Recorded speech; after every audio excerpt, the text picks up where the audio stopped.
దేశ మాజీ ప్రధానమంత్రి గారు మన్మోహన్ సింగ్ గారు నిన్న రాత్రి 9:50 కూడా పరమనించడం చాలా కూడా అత్యంత బాధాకరం కూడా. మీకు అందరికి కూడా తెలుసు,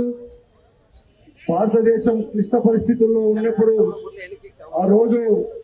1989లో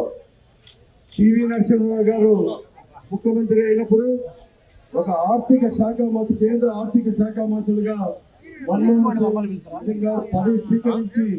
ఆర్థిక సంస్కరణలు కూడా ఎంతో సాహసోపేతంగా కూడా ఈ భారతదేశంలో కూడా ఒక నిర్ణయం తీసుకొని అన్ని ఆటుపోట్లను కూడా ఎదుర్కొని ఆ రోజు ఆర్థిక సంస్కరణ వల్ల ఈ దేశం యొక్క ఆర్థిక పరిస్థితి కూడా కుదుటపడి ఈ రోజు ప్రపంచంలోనే ఆర్థికంగా కూడా బలమైన దేశంగా కూడా రూపుదిద్దుకున్నామంటే ఆయన తీసుకొచ్చిన సంస్కరణలు, ఆయన తీసుకొచ్చిన నిర్ణయాలు. అలాగే 2004 నుంచి కూడా 2014 వరకు కూడా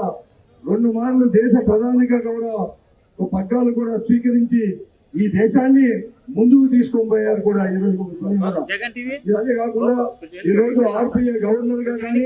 ప్రణాళిక శాఖ చైర్మన్ గా అనేక పదవులు కూడా ఒక అధికారిగా నిర్వహించి అలాగే రాజకీయాల్లో కూడా ప్రవేశించి ఆ రోజు పరిస్థితుల్లో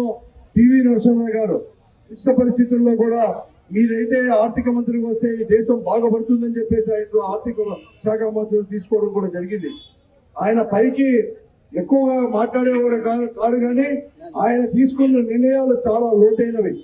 భవిష్యత్తు మన దేశం అంటే భవిష్యత్తు యొక్క దేశం అంటే మన అందరి యొక్క భవిష్యత్తు,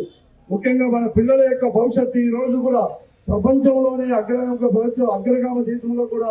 మన వారు ఉన్నారంటే ఆ రోజు ఆయన తీసుకొచ్చిన మన్మోహన్ సింగ్ గారికి Amar high Amar high Amar high.